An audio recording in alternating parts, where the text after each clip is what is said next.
Straight out of Chicago came the first young verbal gunner, Vic Mensa, with a very different story than many of his contemporaries from the Chi. Vic attended the same high school as Chance the Rapper, but he was once in an indie rock group called Kids These Days.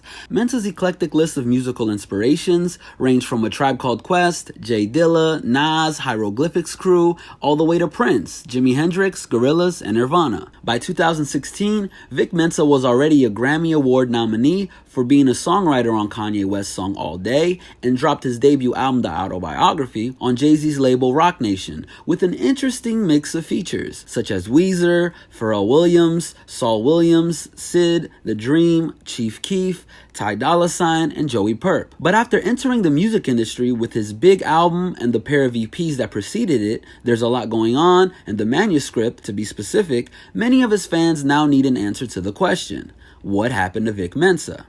Kanye West had no problem blowing some Win City star power over to Vic Mensa by collaborating on several songs together with the young up-and-comer. First came You Mad, which was Kanye hopping on Vic's track that Ye also co-produced as well. Next up was The Smash Wolves that featured both Vic Mensa and Australian singer-songwriter Sia on Kanye West's album The Life of Pablo. My parents are educators, but I fucked around in the streets. I grew up on the same streets that he rapped about, and he was fresh. I could just relate heavily. When I started writing my own raps, I started writing shit that people could relate heavily to, Vic Mensa said in an interview with the Rolling Stones. Jay-Z's Roc Nation record label added Vic Mensa to their roster back in 2015, putting his name next to other mega hit profile artists such as J. Cole, Rihanna, and Jaden Smith. I went with Jay-Z and his record label because I felt that caliber of artist was me. I felt that mentally, that self-aware and poignant perspective, embodied why I started to do that in the first place. It's ultimately inspiring to be around my idols,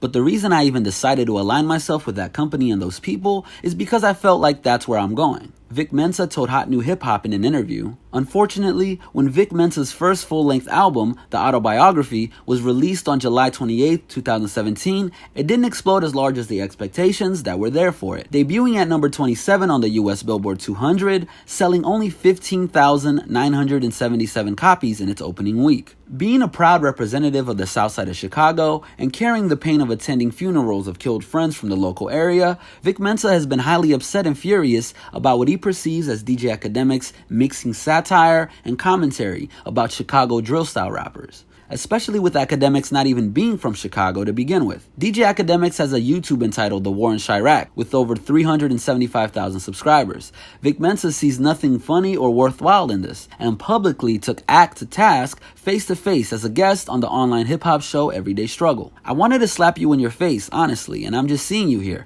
So I'm like, this is a tame environment, so I would keep it to my words. But I really felt as if people exactly like you sensationalized and made a following off of clowning situations that we go through in real life," Vic Mensa said in Everyday Struggle. The rapper with the rainbow hair color, 6ix9ine, has also become another individual in the music industry that has become a target of Vic Mensa's disapproval. Mensa took to Instagram and let loose his feelings about the Brooklyn rapper.